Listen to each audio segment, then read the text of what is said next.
Okay, let's get it. Black girl magic dripping. Yeah, she's on a mission. Keeping our culture lifted. Now you can watch and listen to Tammi Mac. Tammi Mac. Oh, what show is that? It's the Tammi Mac Show on Fox Soul. Tammi Mac, hey, Tammi Mac, yeah. Ooh, that Tammi Mac, Tammi Mac, hey. So you know it's Tammi Mac, hey, Tammi Mac. Welcome to the Tammi Mac Late Show on Fox Soul. I am Tammi Mac. So secrets can bring families together and create lasting bonds. They can also tear families apart to shreds. I mean, dust. Create generational trauma and force people to carry unhealthy baggage in their lives. Trauma that, unfortunately, Black families know all too well. Well, tonight, the business of being Black, our family secrets, and how they can impact the Black community, and how do we move forward from them. Please welcome radio personality and ordained minister, Felicia Lockhart. Hi, Minister Hello. Lockhart. Hello, thank you so much for having me. Depression and suicide prevention expert, Cyrus Assar. Hi, Cyrus. How you doing? I'm happy I could be here. And licensed clinical psychologist and educator, Theopia Jackson. Hi, Theopia. Are you there, Theopia? Yes, I am. My apologies. I had myself on mute. Hello, Okay, everyone. well, we're good now. That's why I do a Yes. check. That's why I do a mic check, mic check. We all here now. I want to make clear tonight to our viewers that this show is about how to move forward and move past those stanky, ugly, nasty family secrets. And then you have the fun, lighthearted secrets. Yeah, those exist. And those make for better days when you're sitting around at the family reunion and, Uncle John walk in with a whole bunch of keys in his hand. And you like, there go Uncle John with them keys. Or when Uncle John bring, the other woman that ain't his wife, which is your aunt, and you got to figure out how to work that situation out. So do I be nice to Uncle John, mistress, or no? And where is my Aunt Mary? So all of those make for interesting family dynamics. But tonight, I have to start with each one of you answering this question. Why should Black people care about family secrets? Theopia, we'll start with you. Beautiful question. Thank you. Why? We should care about family secrets because they hold our true stories. They can also release our spirit.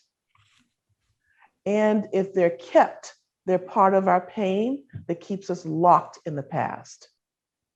Ooh, that's also heavy. That's good. I mean, we talk time and time again about how the white man or America has changed our story and rearranged what really happened when slaves arrived. And we put a lot of blame on other people for not giving us our own narrative. But when you speak of us having our stories, those family secrets are a part of our family stories and are a part of our family heritage. We tend to forget that we too have stopped and prevented our stories from being told in a real, authentic way, and in a way that people can get to the truth of the matter of who and why Black people are what they are. Minister Lockhart. Mm-hmm. Why should Black people care about these family secrets? Why? Because they are prevalent anyway. Whether we want to keep it a secret or not, people can still tell. Whether it's a female or whether it's a male that has had to harbor a secret from whether it be an assailant in the family or whether it be something going on that others may not know. It's going to come out one way or another. If it's a female, a woman, and say, for example, she's had some unfriendly touching, as an example. As in molestation? As in molestation, eventually that's going to rate her as either the mad Black woman or she can't keep a man. And it's because of all of the stuff that she presses down inside of her, trying to hide all of that pain. And so it comes out either way. So it's best for us to deal with it head on and root it out, call it out, and move forward properly. And there is a proper way. Interesting. We're going to get to that proper way tonight because I think it's highly important. Mhm. Cyrus, I got to know, why should Black folk care about family secrets? It's a secret. I think it's because it's the foundation of who we are. If you want to build anything, a house or anything, don't you want to build it on a strong foundation?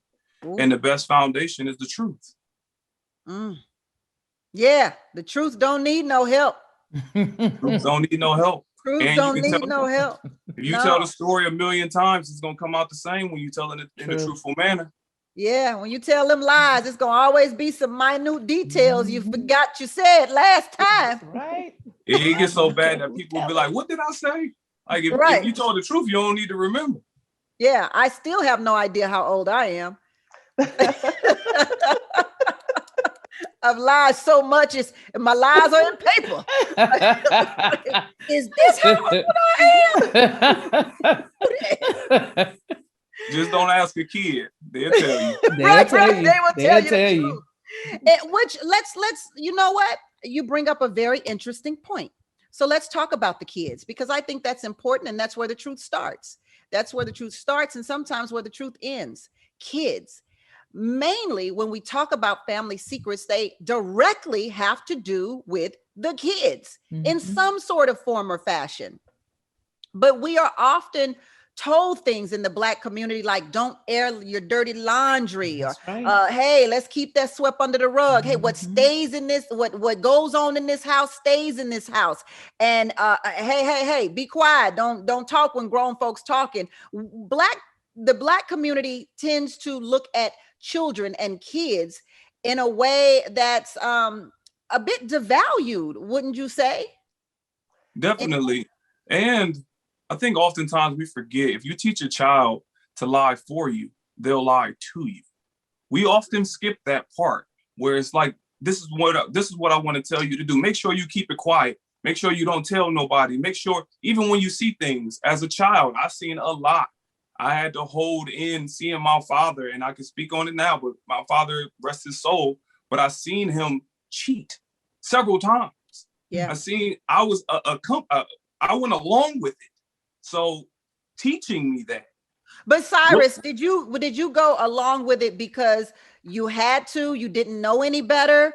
Like when you say I went along with it, put me in the age bracket that we're talking about here. 6 on up, it never stopped. So when I hear you're 6 years old and you went along with it, I can't imagine that a 6-year-old knows what he or she is going along with. I knew, you have that feeling because I see him with, how can I say whoever it? You see him with whoever. Yeah, I see him with someone I love, and I see him with someone else I love as well. And I can see the difference in his mannerisms based upon who he's around. So I can tell when something is right or wrong, and there's no need to tell me that he didn't see me. So I mean, tell me that you didn't see me. That wouldn't be a necessary conversation. So I knew something was wrong. It's just once you see it, you kind of normalize it. Yeah, that's true. That's true. And if you at 6 years old and 7 and 8 and all the way up until are normalizing that particular behavior, then that behavior becomes you. Yeah, it definitely do. I had to look at myself to deconstruct that. And then I had to evaluate why my relationships were certain ways with women. It's like, who am I? I know that I am my father to a certain degree because he normalized this behavior pattern that was incorrect. So that's one of the things that I had to change later on in my life and had to consciously recognize to change. And without that conscious recognition, I will still be him. Yeah. Oh, that's good, Cyrus. That's deep. Good. That's Minister good. Lockhart, let's talk about the kids. Do we teach our kids these unhealthy patterns through secrets? Yes, we do. And the sad part about it is that the majority of children, especially in our community, because we don't talk about it by and large, we sort of, we will ostracize that relative or that friend of the family who does bad things to children, right? But what happens is, because we don't allow that person to serve their time or to turn them in, we sort of just pull everybody away, and we sort of point and say, you know what, don't go over there and sit on Uncle Bobo's lap, or don't go over there to Uncle Willie's house. And what ends up happening is the children become co-conspirators in the very thing that was done against them, because now they have to keep a secret, right? And there is a big difference between a secret and a surprise. So when you have an adult coming to a child saying, this is our secret, I think it's incumbent upon us as parents, grandparents, and caregivers to teach those children exactly what the difference is between a secret and what is a surprise. You know, brother or sister's going to have a birthday party. We're going to hold this. We're not going to tell everybody it's going to be a surprise. It's on this particular day. It's an open thing.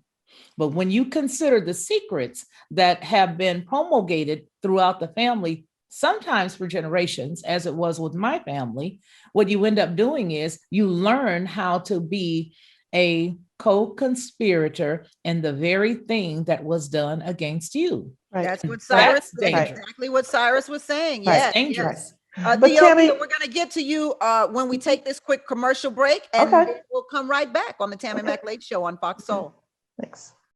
Welcome back to the Tammi Mac Late Show on Fox Soul, where tonight the business of being Black are family secrets, those dirty, doggone, nasty family secrets. Please welcome radio personality and ordained minister, Felicia Lockhart, Hello. depression and suicide prevention expert, Cyrus Asar, and licensed clinical psychologist and educator, Theopia Jackson is with us tonight as well. Theopia, greetings. We're talking about the kids. Right. And secrets.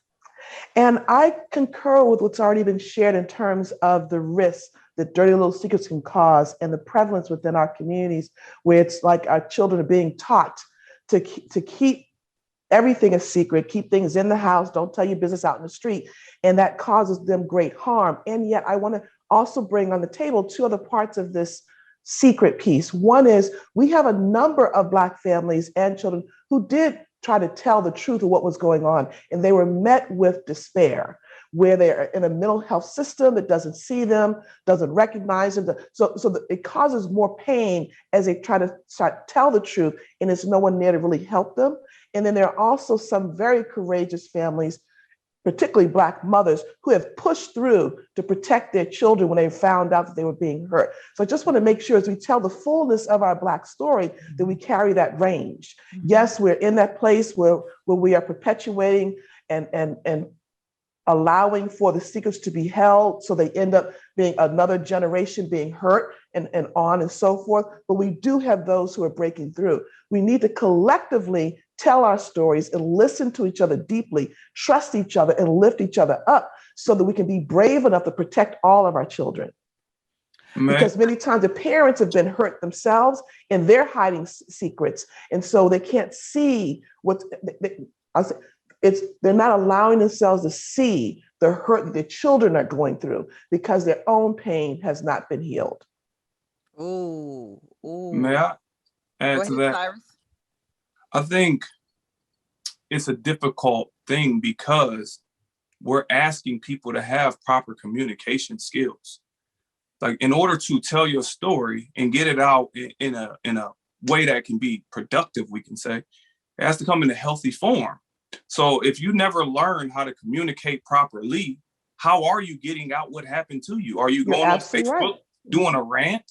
Like, that's not going to lead to anything, how can I say, in a healthy manner. Correct. Even if you out somebody on a social media, what happens is, everybody on social media just look at both of you guys funny. Right. It doesn't lead anywhere. Right. That's going to get you a solution. So if we talk about fixing these situations that happen to us, these family secrets, we have to also talk about putting in an infrastructure to properly help people have healthy communication to get this message out. So I just wanted to add to it to say, one of these things we need to ask for is healthy communication to get this message out. Can I ask a question? Because you make a good point, but Cyrus, who are we asking for this? Exactly. That's who is it that, because it's, first of all, when we look at what goes on in our community, I've spoken to women, I've spoken to men, I've dealt with adolescent children. And I'm going to tell you right now, this is a situation that is literally crumbled powder in your hands. It's not something that has anything to build upon. Because first of all, you have to remember that the finances are either letter A, going to have to come from within the family, or B, somebody's going to have something coming from a governmental agency to help assist them with that. But let's look at the whole picture. The preponderance of Black folk ain't going to nobody's therapy.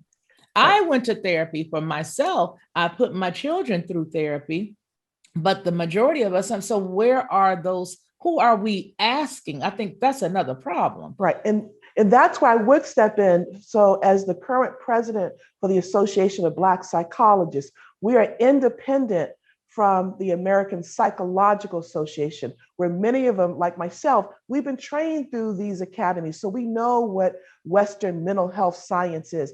However, this is one of the limitations. It comes into our communities to police the behavior, as opposed to promoting healing, courageous conversations. And so the Association of Black Psychologists, its mission is, in fact, to understand who we are as Black people, to find ways to help promote us in telling our stories. And some of the things that we've done is we've helped birth the emotional emancipation circles along with the community healing network. And Cyrus, this is going right to your point, because this is a tool where we go and we train communities to know who they are and do their own work so they can be doing their own self-healing, because we are our own best medicine.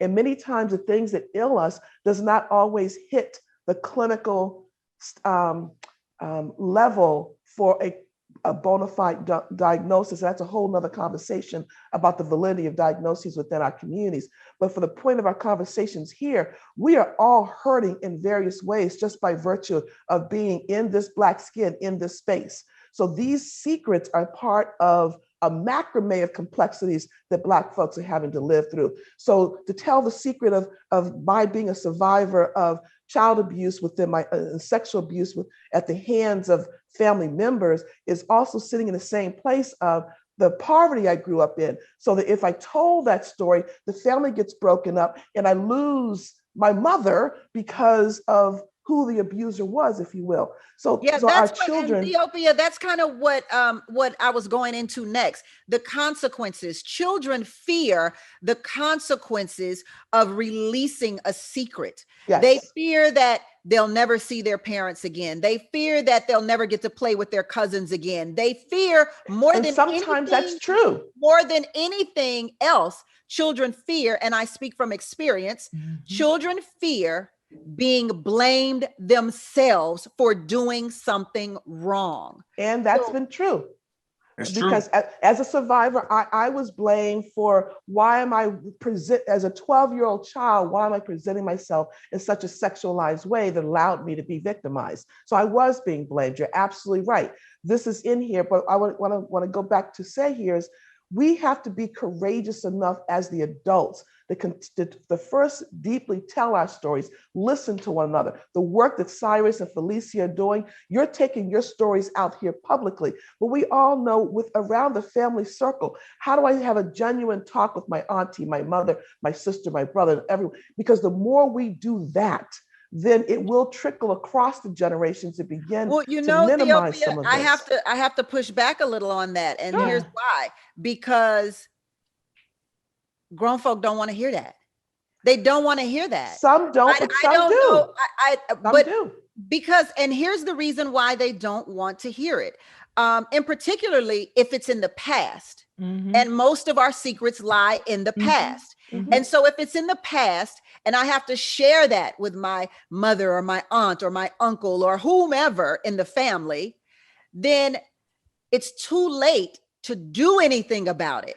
And so what happens is, well, what do I do with this information that has just laid down? Let me answer that. What do I do? And I hear you, but I also say too, it doesn't have to be a family member. We have to break the cycle somewhere. So for me to say out loud, this is what happened to me within my own family with those who love me, is beginning to break that cycle. I am now released from holding someone else's secret and pain on top of what happened to me. So if my mother and sister can't hear it, I have another sister friend who can. And that frees me up. So when I bring in the next generation behind me, I'm in a better place to model from my child how to tell the truth and not to be afraid and to be here with me. We're trying to break that cycle. It has to start Minister somewhere. Lockhart, let me hear what you're saying, because I have to say, I don't know a parent who, if you told them you had been molested, not you specifically, but anyone, 20, 30 years later, you told them, what is a parent to do 20, 30 years later? What do you want me to do now? Let me give you an example without putting anybody's name out there in my family. I'm just going to give you a scenario. The scenario was, went and presented the information to my mother, who's deceased, God rest her soul. And it was, okay, well, what happened? And then the next question was, oh, well, they were XYZ. They were too young to know what they were doing. My mind immediately understood I couldn't give her any more information, right? Because she had already prevented me from being able to divulge anymore. That is typically what happens. That is typically what happens. There is this realistic kind of logic that the person you're telling comes up with, whether that be, well, how come you didn't tell me then? Or whether that be, well, that's how they are. Or there's this realistic logic that happens in the person that you're trying to tell head. Mm-hmm. And that person shuts you down to where you're like, oh, yeah. Tammi, I agree with you, but how can we hold that thought, Theopia. Go ahead, Minister Lockhart. I just want to say this one important thing. I think everything that we're talking about in and of itself is awesome, right? It sounds like it's just going to work. If we just get out there and we start talking and we start doing X, Y, or Z.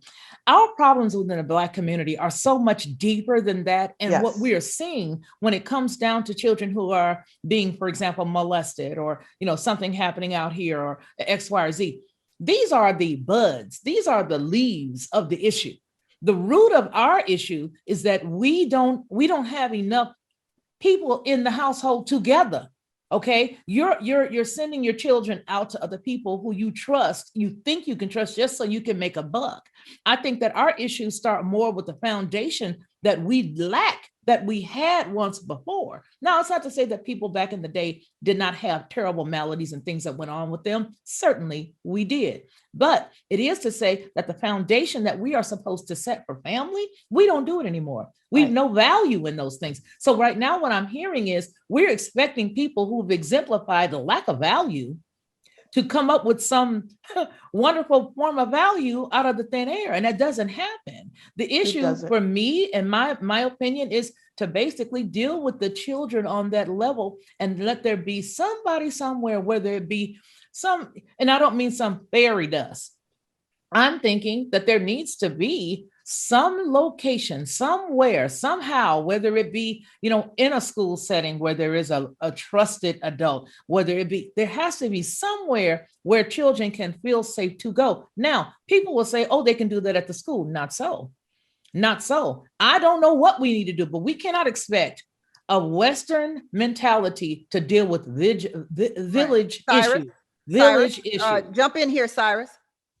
Yeah, I was just listening. I think when we start talking about solutions, I think the main thing is starting with yourself. I don't think we can heal anybody until we heal ourselves. I really do think it starts with us. Right. So if we talk about whether it is molestation, we talk about abuse, we talk about all these things. How are you dealing with it inwardly? And then who can you talk to next? Correct. So as you said, Theopia, earlier, it's like, deal with yourself. And then I can talk to my mother. I can talk to my brother. I can talk to these people. And as you said earlier, Felicia, if they don't listen, they don't listen. It's okay. You just got to keep it moving. And didn't listen. It's not one person that's going to stop the train, because healing is really about yourself. I can't force you to heal. I have to heal on my own. And then hopefully you can get some of this energy that I'm giving out. But beyond that, healing is about ourselves. Well, we're going to continue to find out how to heal ourselves when we return on the Tammi McLeod Show on Fox Soul. Welcome back to the Tammi McLeod Show on Fox Soul, where tonight the business of being Black. are family secrets. So let's see what you're talking about in the chat here. I might be a little late because you guys are going kind of crazy in this chat. So I'm going to be all over the place here. Kim Possible, true, but a whole lot of dominoes begin to fall when it involves sexual assault of a child. Child gets removed, investigates, interviews, neighbors, etc. Kids don't want that. So she's agreeing with the panel here when it comes to children. Church of Jesus Herod Christ says here, it's tough.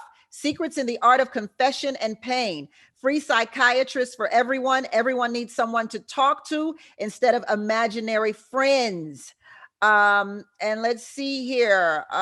Miss Foster says, that's the reality for a lot of kids, Kim Possible. So she's agreeing with Kim. And then let's see what's going on here. We have a soulmate who says at age 8, I was told if I mentioned something I overheard, I would be strangled and killed.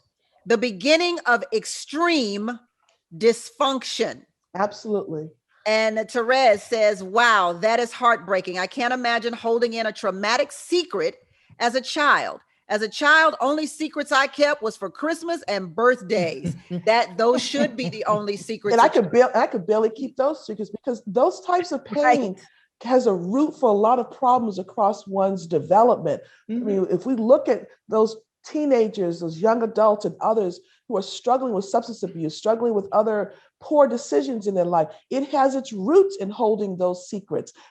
And sometimes the holding of the secret can be just as painful, if not more, than what actually happened to them, because it's so detrimental to their mind, body, and spirit. So there is power in telling the story and letting it go. And what I was sharing before the break is that we do want to look at this from multiple angles. You're absolutely right. Sometimes when you're brave to tell the story, the family member shuts you down. They dismiss it and they try to make excuses for the person who did wrong.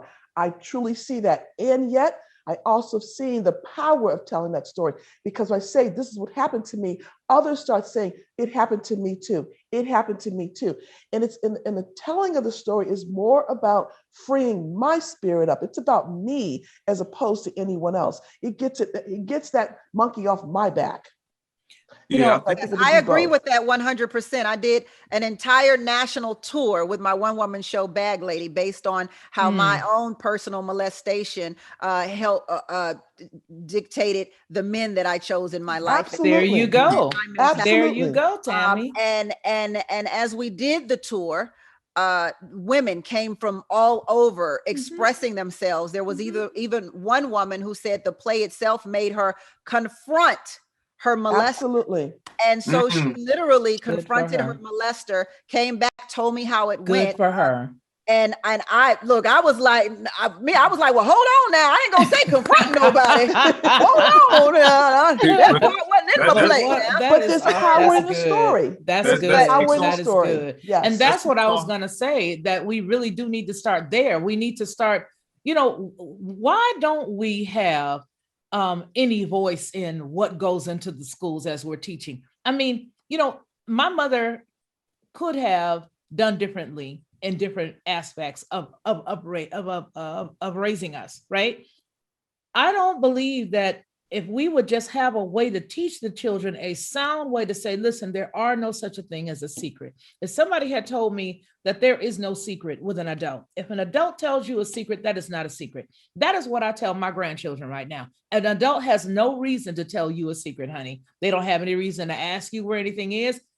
Put that foundation there. Why, you know what I mean? There needs to be something where if you're on welfare, then you need to take a parenting class that teaches you some foundational skill sets to help you before people are trying to take the kids from them. I'm not clear on what welfare has to do with that, though. Here's the deal. Here's what I'm saying. Even if you're not on welfare, but the deal is that we cannot catch everybody. But since we know a lot of us, because let me tell you something, I'm not ashamed to say, I had to use welfare at one point in my life. It was a stepping stone for me, and I used it.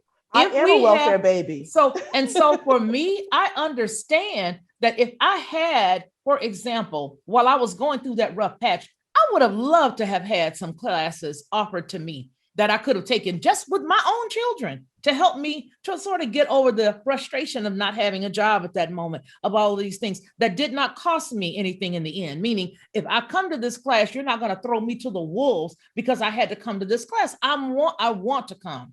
We don't teach our children, our women, and our men how to function in family anymore because it's too hard to make a dollar. It's too hard to make a I know dollar. you were trying to get in here, Cyrus, so go ahead. Yeah, I mean, I don't honestly know what direction we're going with the conversation right now. I'm sorry, but I'm just trying to figure out where we're going. Let me tell you what I'm talking about, because I don't want to dance over it, but I feel like I've been dancing, and I'm just going to come right out and say it, okay? Oftentimes, we are, and I'm going to use welfare again as an example because I am a product of welfare, and I can say this. We do not afford those who are on welfare an opportunity to utilize it to the best of our tax dollars. We throw money at issues and not do things that are proactive to prevent it. Why, looking at the amount of children who are inside of foster care, for example, why aren't we addressing the signs with the mothers on one-on-one level, assigning her to somebody, having organizations that actually have things set up for them? Excuse me, Minister. So Cyrus, what she's saying is, if there are systems like one of our soulmates suggested, free psychiatry, free therapists, if there are systems in place that would help, free parenting classes, that would help families to be able to speak on issues that they're going through, to be able to deal with issues that they're going through, that the secrets would not prevail as they do today. So that's kind of what she's saying. That's exactly what I'm saying. I'm sorry. I went around the corner to say it. It's a yes and no. Like, I work with a lot of nonprofits that are very proactive, and they have a lot of things going out in school systems, in the community, at Boys and Girls Clubs, just a lot. And you get parents that just won't even show up. Like, I know a nonprofit that had a free money systematic thing. Like, it was like, how can I say it? It was a nonprofit that taught kids how to bank, and coming in to learn how to bank, they gave them free finances, but the parents had to come as well. And they wouldn't even come to get free finances. So if they're not coming to receive money, they're not walking in to tell you their secrets. So these are the things we need to deal with. But I want to push back a little bit. Hold on one second, Ethiopia. Hold on. Go ahead, Cyrus. What I'm saying is, it's a lot of people that are trying. They are trying their best. They just don't know how to do it the best way. And we don't know how to do it the best way. We're sitting up here suggesting all these things, and all of us are professionals. So imagine that person that don't have that professional background. Their way may just be going to the local nonprofit, and they just don't know any better. They're still drinking. They don't even know how to eat properly. They're not sleeping properly. They don't even have the basic fundamental things like water. Like, if you're not even taking enough water in your system, your brain is not operating properly. So if we talk about addressing the issues, we have to start at the most fundamental level. And if people aren't sleeping, drinking water, and eating, I mean, that's everything so else. You're so right. And that's what I want to build on, because there's the proverb that says it takes a village to raise a child. When a village is hurting, you got to heal the village that's raising the child. I want to respectfully push a little bit here, because a lot of times our families are dealing with so much that trying to come in for whatever you have to offer them is one more thing to do. And also, Sister Felicia, I concur with you when you talk about the complexities, but I also want to be clear for our listeners that these issues go far beyond anyone's zip code and socioeconomic status. These family secrets are showing up in the Black community that's sitting in the midst of the poverty and who's sitting on the hill of plenty. So on that note, we're going to take a quick break, and we'll come right back on the Tammi McLeod Show on Fox Soul. Welcome back to the Tammi McLeod Show on Fox Soul, where tonight the business of being Black are family secrets. Let's go to the chat room. Incog, our soulmate, says, I think you can still offer free programs, but there's a stigma around family revelations. No one really wants to expose family trauma. And I then agree. Queen says the thing is, we as a people of color, we need to teach our kids early on about people that try to molest them and stuff like that, because you need to see the signs like that family member right there. Mhm. So yes, I think we all can agree with no one really wants to expose the family trauma. What are some secrets that are okay? Are there any secrets that are okay to keep when it comes to I think there's a family? difference between a secret and a surprise. Yeah, I like how you said that too. Like a birthday is a surprise and a And a secret is a secret. secret. And How no come adult mama can't know? telling a child a secret. I like that, to me just set it all the way straight.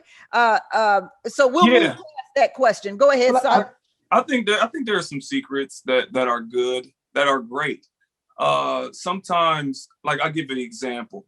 I know a family member that put up finances for other kids in our family.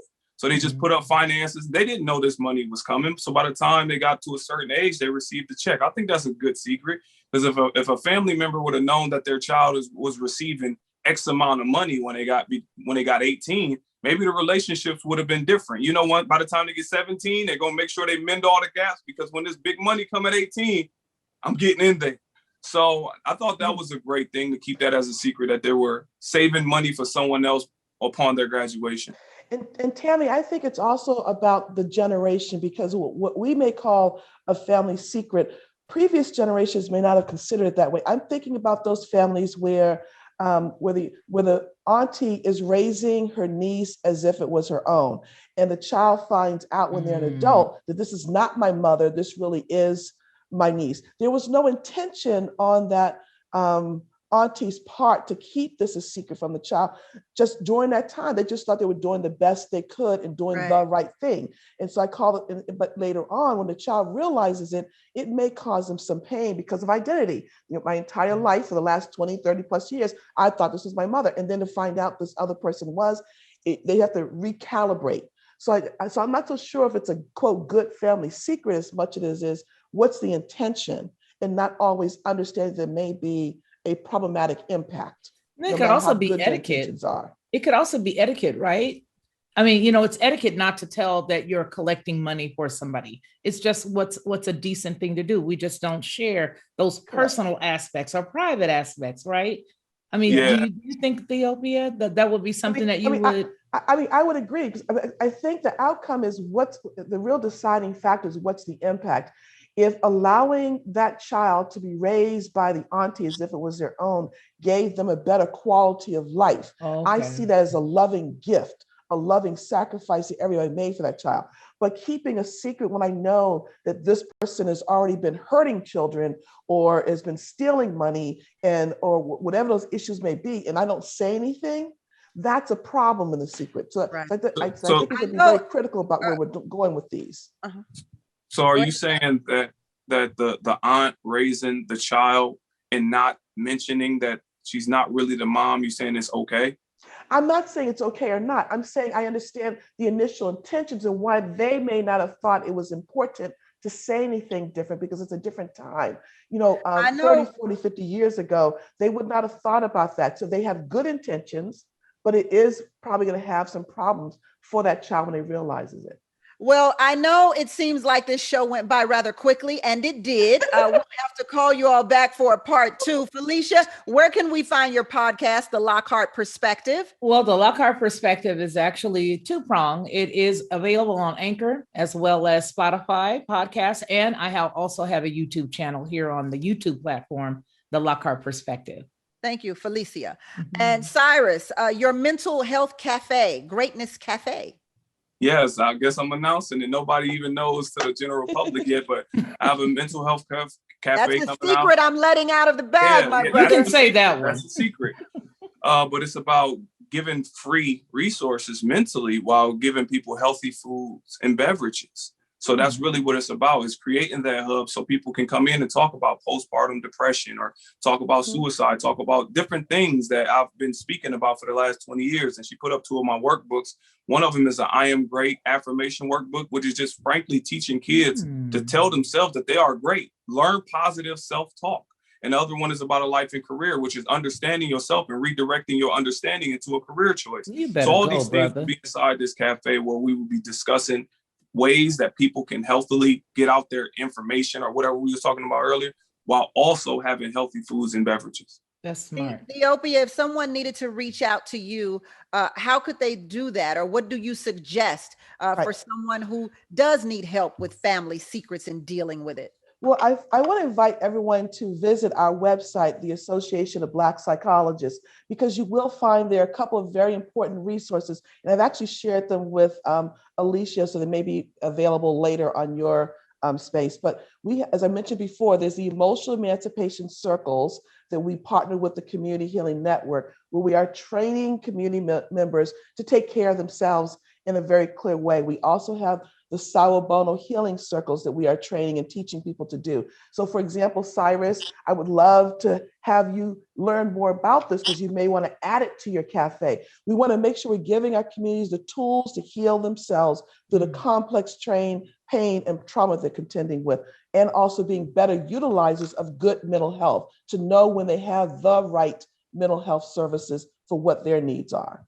Well, I want to thank you, Ethiopia, Felicia, and Cyrus for talking with me tonight about family secrets and how to get over them. And I promise you, part 2 is coming for this one. It's got to.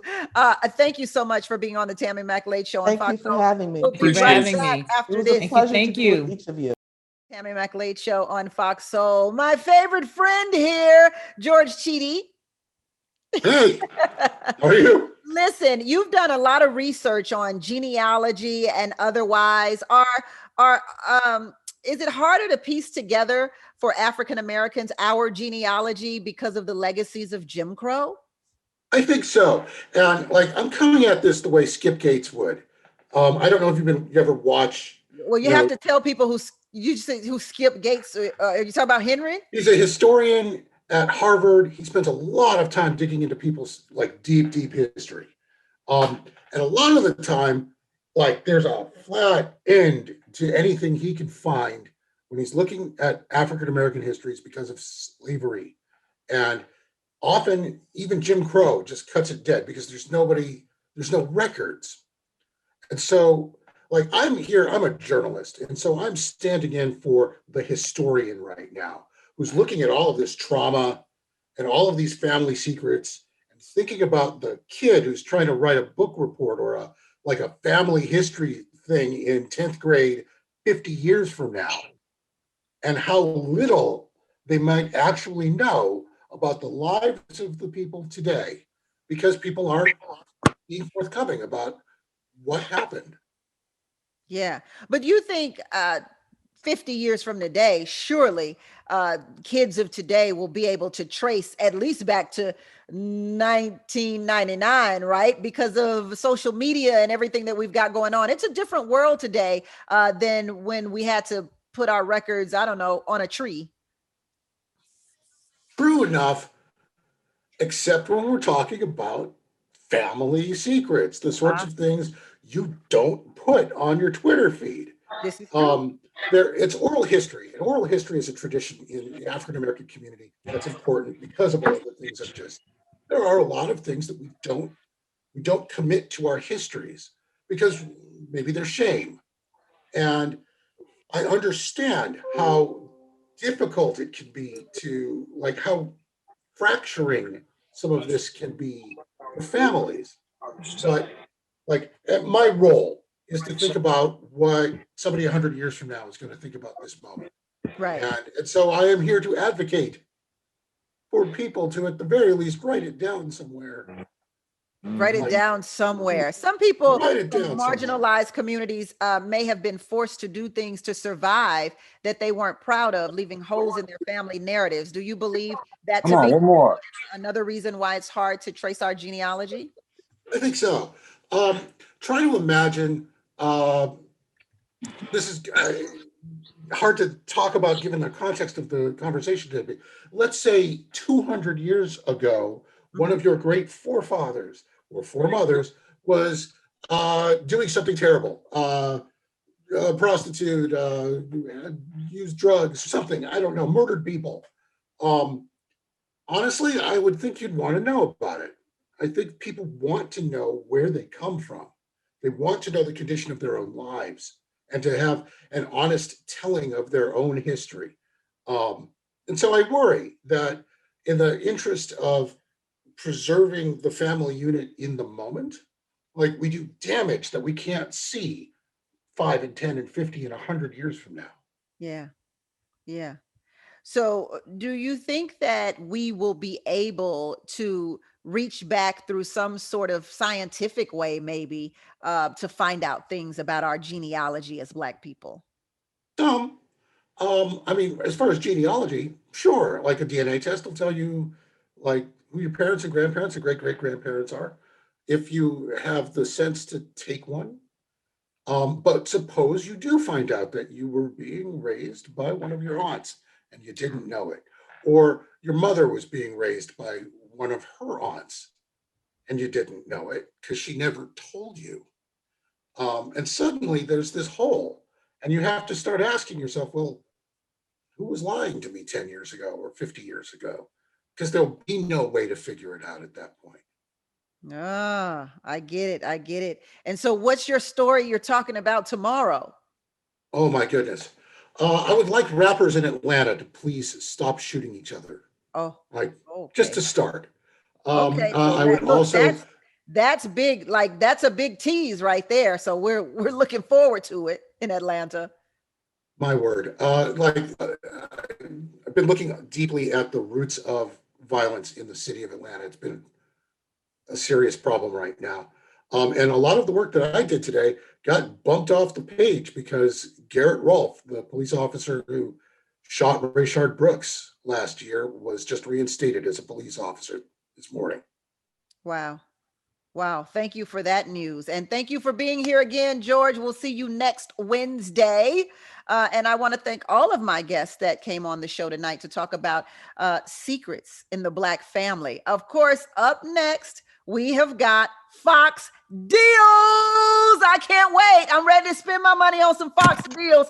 Thank you, George. Thank you so much for being here. Until tomorrow, everybody. I'm Tammi Mack, and it's a blessing. Such a blessing to be in your box. Bye, y'all.